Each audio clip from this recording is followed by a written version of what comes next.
You there? Hi there. Ho there. No, y'all can't imagine how annoyed I am. But fortunately, I'm still here. It's technical. We'll get it fixed, but enough is enough. Um, I'll try to keep it short. Um, no promises, but I'll try to keep it short. Following up on the outshot of the previous episode, yeah, that one that looked pretty decent actually. Uh, anyway, following up on that, I did make it over to Cedar Sinai ER nice and early in the morning. A small breakfast just to keep even, and lovely briefcase with a phone charger in there and a few items in case I got stuck there overnight. And all looked went in triage. About 37 hours in, it started to occur to me that maybe the staff at Cedars didn't really rate my uh, condition as quite as critical or urgent as had the urologist that sent me over there in a panic. Um, but when they finally did get me in, things got really exciting, and uh, about about the last 2 hours was real busy and real fast, and got some really interesting answers. They sent me home with discharge papers, which, if I had them handy, I would hold them up in front of the camera. It was an absolute work of art. I don't know much about medicine, quite obviously, and even less about my current condition. Although I've learned that there's been a couple of weeks of follow-ups, and so yeah, I've learned a lot. But I do know page layouts, and that was just fabulous. And, oh, look, everything they did, um, they're doing well. I'm really confident. And bottom line is, everything is off for about 6 months. Um, and so that's pretty much the last anyone will be hearing about it, because all of this goes back into the private space where things like this belong and where they will remain unless and until they affect the production schedule. But one final note on the way out, and this is specifically for boomers and Gen Xers who are coming of age, and millennials might do well to just kind of listen in and bring the kids along, because this is what we're dealing with these days. Um, every time I change doctors, which I did recently, and have a new GP who, so far, the best I've run into since Dewberry. It's like, finally, after all these years, my medical care is picking up. No, thanks to the Medi-Cal system, but they my legal name has a first initial, and that confuses systems, and the more automated they get, the more confused they get, and so pushing through your basic paperwork to match up the cards that I bring with me and stuff, it hits a snag, takes a couple of phone calls, and it ultimately gets straightened out. Well, these folks were, with my new GP, they were in a hurry to find out what's going on. Bless their hearts. And they hit a wall with the state, but they had a solution. So they sent me to their insurance office, where we can straighten out your little insurance problems right away. And I kept telling them, look, this is a thing. I've done this before. All right, you go back, you do this. Okay, but just to be on the okay, fine. So and I got a call from them, and it's like, yeah, wait, listen, we can do this, okay, but we have to get you signed up today, otherwise we're going to lose a whole quarter. And the thing is, I'm starting. It's like, Is that a little red warning light flashing in my head? Ah, maybe not. So I'm gonna trot on down to the place, went up, and then lovely young people up there, and very serious, very dedicated, sat me down across desk from a young man, and he starts reading me down the features of what they're fixing to sign me up for. And look, however this podcast gets classified or reclassified, it's like I keep up with current events. And anyone who has missed the absolutely relentless advertising for these Advantage plans, and I'm not calling them Medicare Advantage plans, so they're not Medicare. That's the first thing that folks need to understand. There is legislation in the House, unfortunately, where everything just goes to die these days. Uh, to uh, to make the insurance companies take the name Medicare off of this, but until then, it's just basically a massive swindle. And so he's reading me down this thing, and he gets about the fifth item on the list, and I'm all, you're not trying to push some kind of of an advantage scam on me, are you? At which point his eyes get a little wider and his face gets a little paler and his kind of rolls back a couple inches on in his desk. And I said, as I said, we're having a snag with the system. We'll get it straightened out because there ain't no way, no how, under no circumstances am I going for this. Now we fast forward to my exciting evening at Cedar Sinai, where there was like pushing midnight, and they were lined up. People were lined up to triage all the way out the door, down the ramp. Like every hospital has this ER ramp around the thing, right? They're down the ramp and going out the sidewalk at midnight. All right, so it's like folks know this is a good place to go. They do have plans to expand the ER. Good idea. They do have plans to expand the waiting room.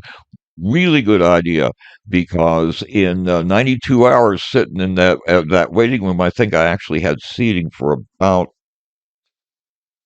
an hour, 2 hours. It was, yeah. Right. So anyway, so we finally finish up, and I got the paperwork and the stuff, and I called the pharmacy and the thing. Um, and I'm all, and I already did the sign-ins and the initials on the just sketch pad and the thing. And they, so I said, okay, so where we go here from here? It's like, oh, you can go home. You're like, you're Medicare. You're done. And out the door, and for the long ride home with no complications at all, because she said, you're Medicare. Be aware of that. Those who are coming of age and just being carpet bombed with this insurance company propaganda.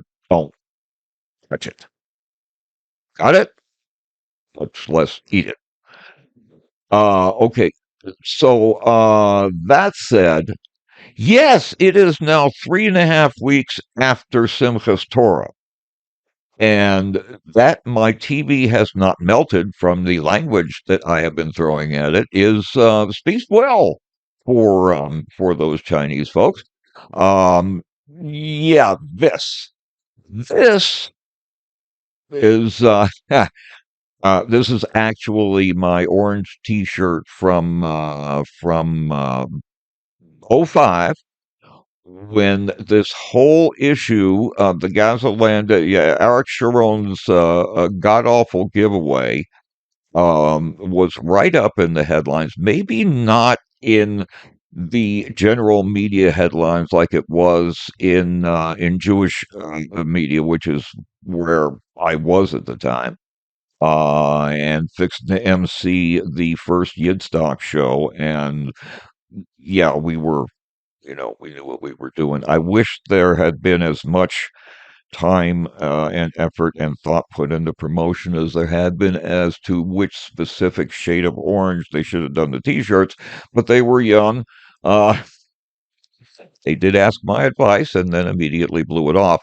Uh, but it was a great show, and well, and not too long after that was when this whole thing went down. Now that is one of the things that no, the one thing that has been totally missing from all of the coverage, and you'd figure 3 weeks in, someone is bound to sound off, and it has to fall little old me.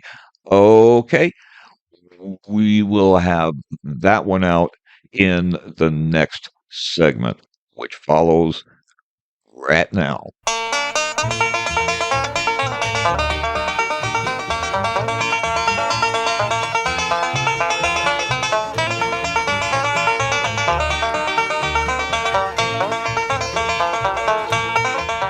Yeah, fortunately, we do things in segments and sometimes in varying levels of consciousness. And look, one remembers what one can going in. It's still, I think, the most efficient way to do this one. Anyway, and my memory never was what it used to be, so you deal with it. Anyway, as I was saying, discharge papers. Can you believe this? And this is like 15 pages of this. Okay, the Powell memo was only what, 12? Uh, this is way better stuff. Um, and so there's that historic context. Is kind of my fuss as to what has been lacking.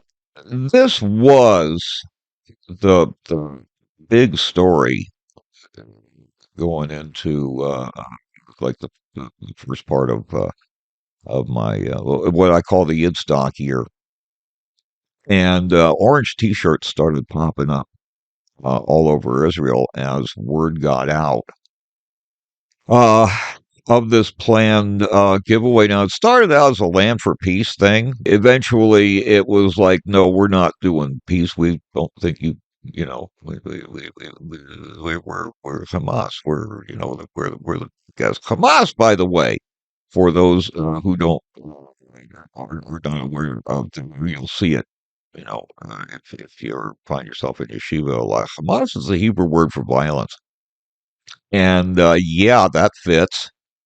But I want to go back a little bit further, as long as we're doing historic context. And by the way, before I get any further into this, let me just say the absolute best work that's been done in this regard over the past couple of weeks since Simchas Torah has been by Ben Glebe. Ben is known as a stand-up guy, stand-up comic, and a good one. Very funny guy. But he, what I recently learned was he's Israeli American. He has two passports and family in Eretz Israel. I have friends over there, uh, musical friends. Where Ben's missing it, I think, is in the details, especially again with the Gaza situation. But I want to go back a little bit further than that because of territorial claims, and let's just like start settling, these issues right away. All right, so we're going back like a step further than Ben Glebe, and then we'll be coming out the other side into the Gaza. You got all that good, and then right in the middle and across all of it is Ben's work, which really is not to be missed. Where we start looking at the longevity of like who has legitimate territorial claim, who has the oldest and most durable territorial claim, goes back most likely to Abraham, who started buying up real estate from uh, Moabite maybe, or a Canaanite.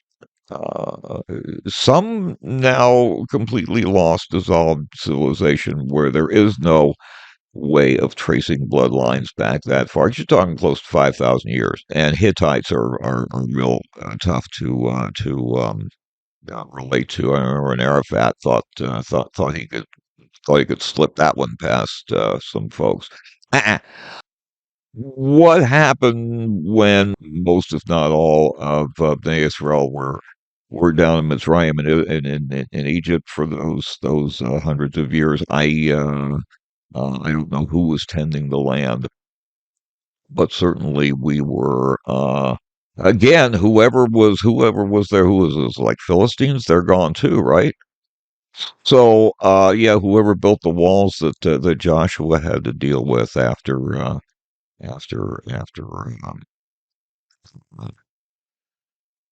all of the Mount Sinai business and the Ten Commandments and Moshe Rabbeinu and all. Uh, but they're gone too. And meanwhile, you have the Jewish claims on the land. Then came the Greeks and the Romans, and of course the Ottomans and the British. And basically, you're talking just basic gangs of thieves that stole the land from the Jews, held on to it, colonized it for some period of time, and then lost it some way or another.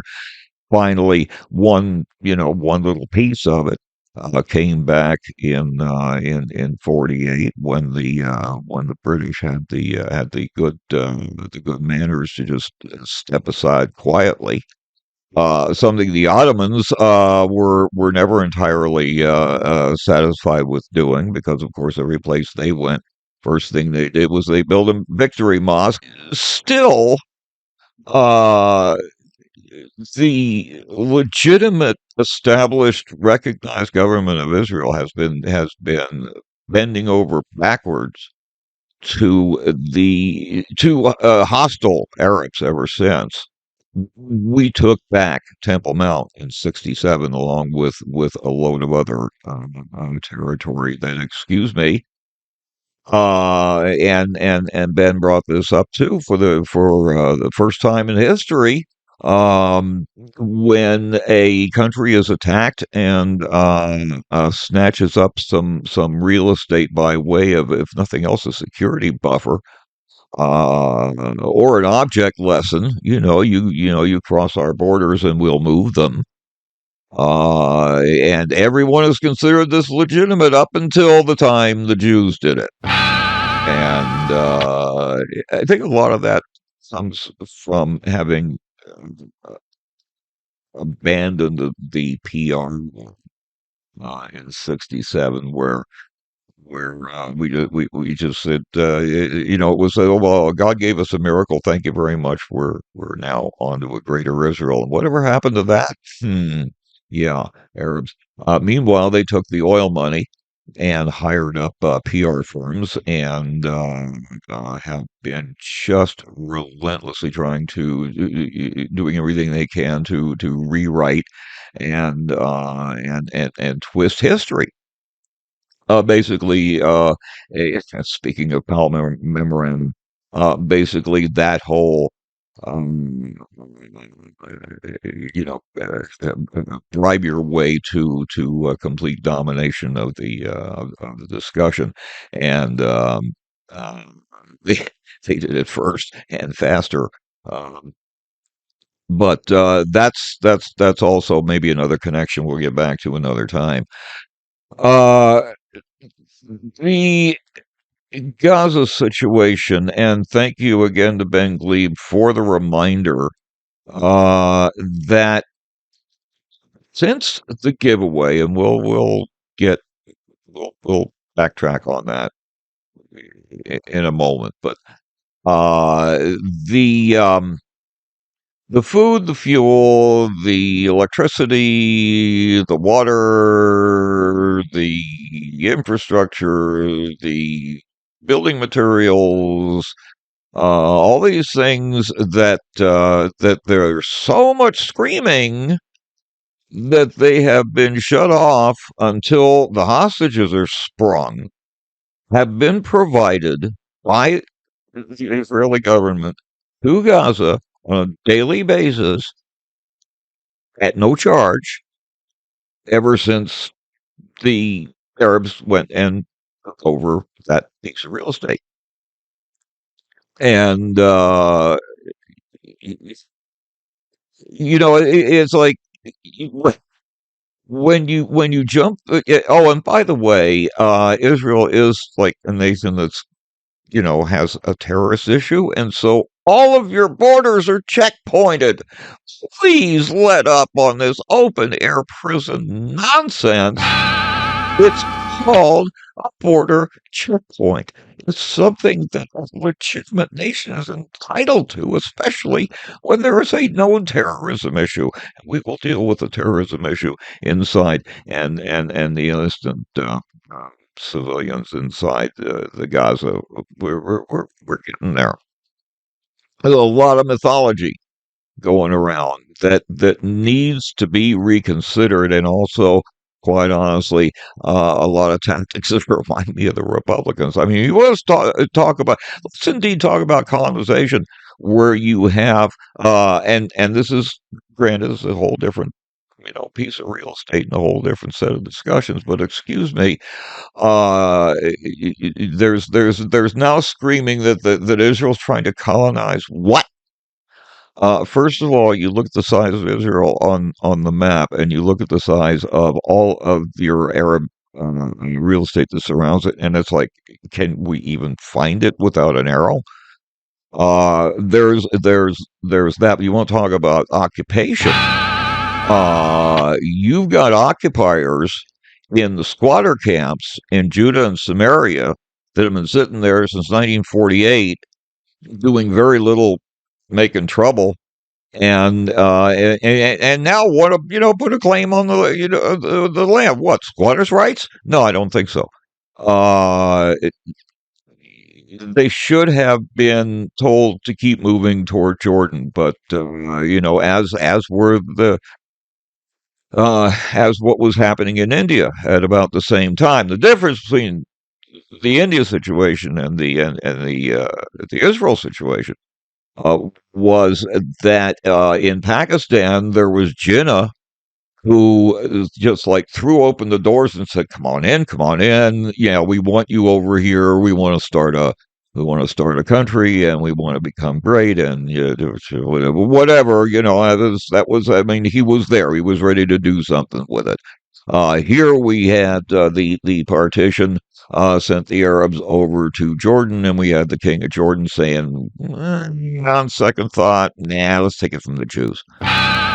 Uh, Ben Gurion would have been within his rights to just say, keep walking, and should have, all things considered. Um, but after being a pretty lethal guerrilla fighter, leadership, made him a little more responsible, a little more humane, maybe a little bit too soft for our own good. So it's like, yeah, okay, fine. You can hang for a couple days, but not too long. Don't get settled in. Yeah, right. So, excuse me, Israel has been dealing with an occupation, with Arabs trying to colonize their land. Since '48, they do need to move on. They do need to find their own land among their own people, and God knows they have plenty to throw around. But no, let's take it from the Jews, and and give back what you legitimately won in a war where you were not the aggressor. Um, the Gaza situation. So it was real hot. The going into the spring, going into the summer, the orange T-shirts started showing up in Israel as the counter demonstrations got bigger and louder, and it was. I mean, look, it was more than just a land giveaway. Like I say, it started out as a land for peace deal, and and from us said, pound sand. We're not about peace. We're about killing Jews. At which point, maybe Sharon should have pulled the plug and said, "Fine, go deal with Egypt, go deal with someone," because we're not letting this nonsense into South Israel. Excuse me. He didn't, and that caused a whole lot of noise and a whole lot of pushback on both sides of the Atlantic. And yeah, there were no few editorial cartoons in color with these masses of orange with frequent yellow flags. Because the Lubavitchers and that faction in particular were very adamant about that. And Eretz Shlema take back the uh, it's like, okay, fine. The United Nations said there should be in Israel, so that's fine. We'll not waive it. We'll set it up. We'll make it all nice and get the borders set where they should be. From Mashiach is basically where the Lubavitchers and most of the Hasidim are at one level or another. Some of them their rebbe's live there, so the Hasidic opposition to a secular Jewish state is long over. This sort of thing, though, for those who, like myself, are not big, maybe not Netanyahu fans, uh, we can take some solace in the fact that this is the sort of thing that brings down Israeli prime ministers, and they don't usually get to come back. This is how we lost Golda Meir, who was one of the better ones. Actually, back in the day, exactly this kind of breach, but nowhere near as bloody. Uh, oh yeah, this. So the Gaza situation. So, it's not land for peace, but it's like, okay, go ahead and take it. We'll hope that that the fact that you are taking a piece of land where you've got roughly 25 miles of wide open virgin coastline on which you could build a resort that would be a world class destination that would make Haifa look like you know look small and paltry. But instead, you see, these people they take the infrastructure and the metal pipes that were set there so that the whole area could be plumbed. Never mind setting up resorts and doing deals and whatever. That still, by the way, is that's my knowledge of Virgin Coastline. They haven't built anything over there. They've only had two industries over there. It's been digging tunnels and making rockets. Uh, and this is where I start to have some sort of question as to the innocent civilians. And when I hear the translations of all of these heartrending pieces of video that I see on um, on the TV, as I said, it's it's surprising. The materials are surprisingly fireproof. Because the doggone thing's still running. Not quite as well as it was a month ago, but anyway, uh, uh, there's not a one of them who says, "Oh well, this is all these guys do it, and then whatever that it's like, my kid got killed, my house got blown up, my this got that." But not one of them said, this is because of these evil terrorists that got elected 17 years ago, and they have us under their thumb, and the yak. There's no, they're again, it's about the Jews. It's about Israel. It's about how horrible they are, and what these butchers that went out to the store. This is okay with them.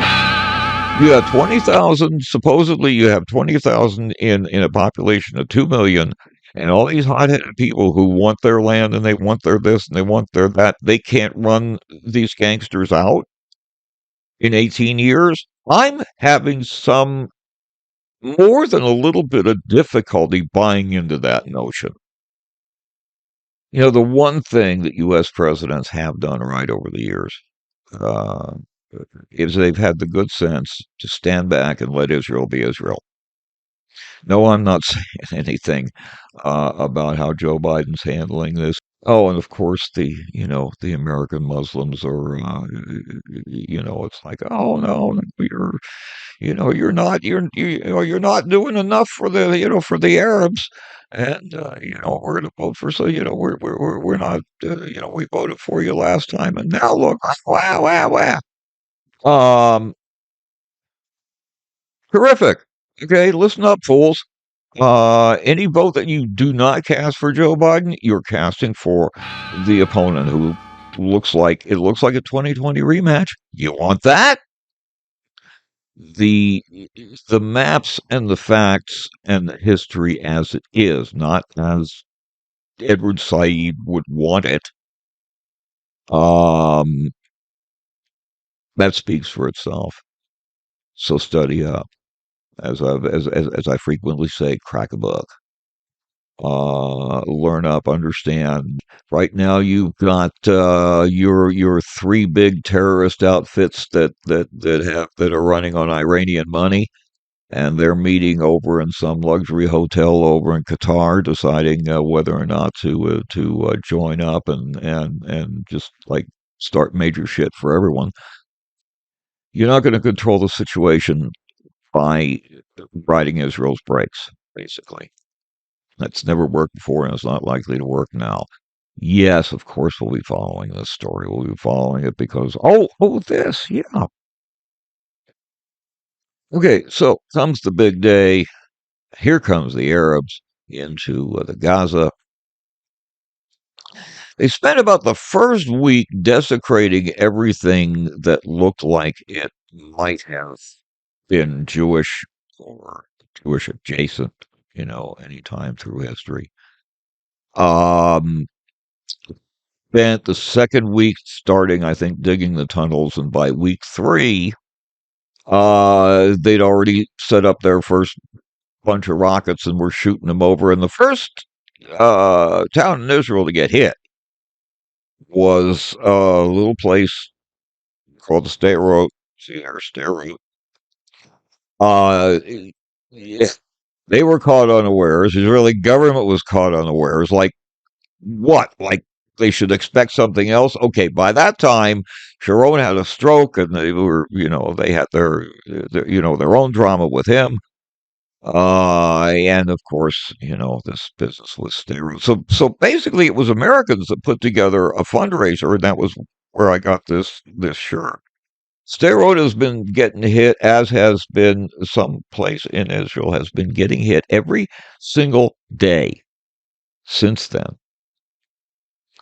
And yeah, I would ask anyone to consider how long they would uh, tolerate being rocketed from, across the Mexican border on a daily basis. I mean, you see how pissy they get about just people walking across. My God, if they were actually, being hostile, what, how completely off the rails would they be? Uh,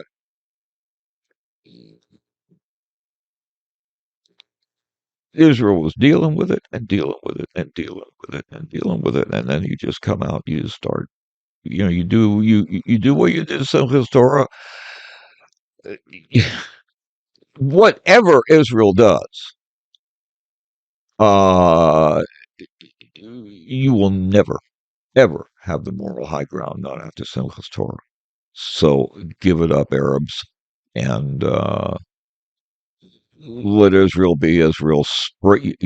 You want your free electricity back. You want your free food and your free oil and all.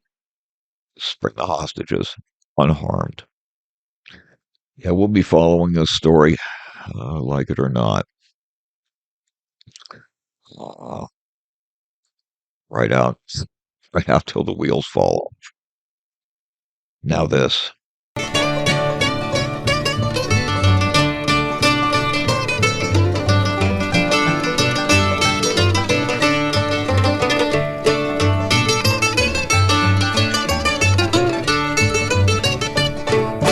Yeah, so much for keeping it brief. Actually, that was brief. You'd be amazed how much was sliced out of that.